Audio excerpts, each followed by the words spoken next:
Tiewinkel Bedtime Stories is based on the real adventures of the Tiewinkel farm animals who live with Farmer Willems and his wife on Shamba. Enjoy this celebration of nature and the animal kingdom.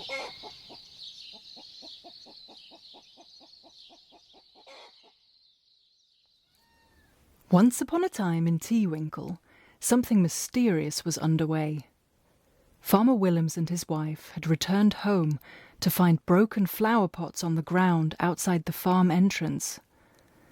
Mrs. Willems had attached them to the wooden gate to discourage the peacock family from venturing down the road towards the village, where the sociable birds were not welcome. "Oh no," she gasped. "What has happened? Do you think it's the peacocks?" Farmer Willems shrugged. "Possibly," he answered. "But they've never done this before. Let's see if they're here." Farmer Willems and his wife looked everywhere, from the bamboo thicket at the side of the farmhouse and woods at the end of the field to the hay-filled barn, but there was no sign of the peacocks. "We haven't seen them either," said Martin the magnificent rooster pensively. A little while later, an energetic sheepdog and man wearing a beret walked past the house. "Victor!" Farmer Willems called to the man. "Have you seen our peacocks? They seem to have disappeared. And look at these broken flower pots. It's all very mysterious." Victor looked grim as he answered, "I haven't seen the birds, but I did see that good-for-nothing villain drive by here a couple of times in his big black pickup truck. I wager that he's captured them to sell at market." Farmer Willems looked alarmed. "Surely not," he said, shaking his head.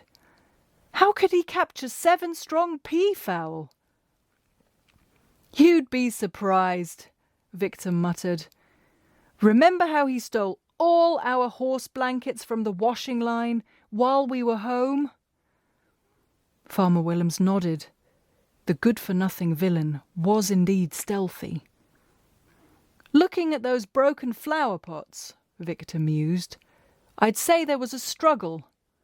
The poor birds probably tried to escape. In vain." A day passed, and there was still no sign of the peacock family.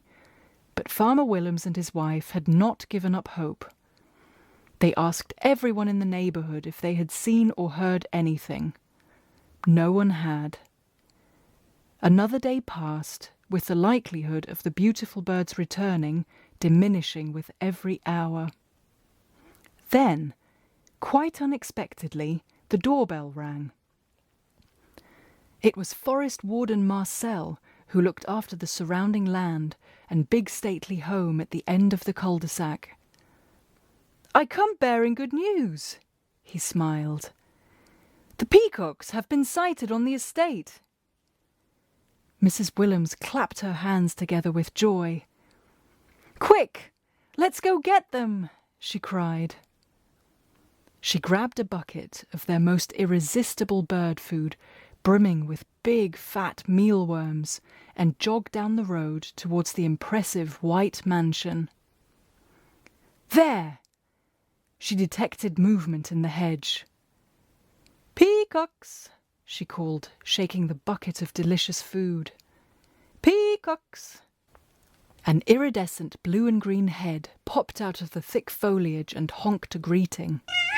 He cautiously looked left, then right, and approached Mrs. Willems sheepishly, with 6 other majestic birds in tow. "You naughty birds!" Mrs. Willems sighed with relief. "Where on earth have you been? And why did you run away?"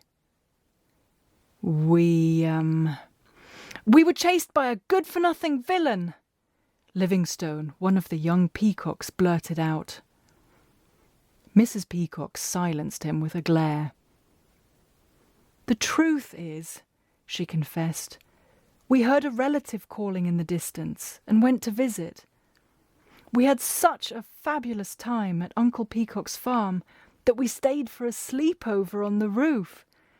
and then another the following day. I'm so sorry we worried you." Mrs. Willems nodded.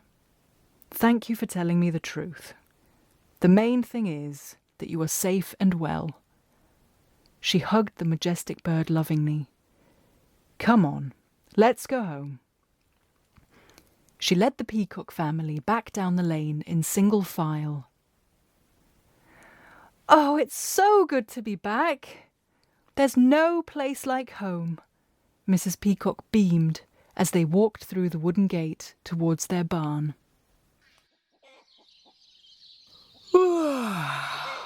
What a day! It's bedtime now for the Tiewinkel animals on Shamba. Sleep tight, sweet dreams, and see you soon.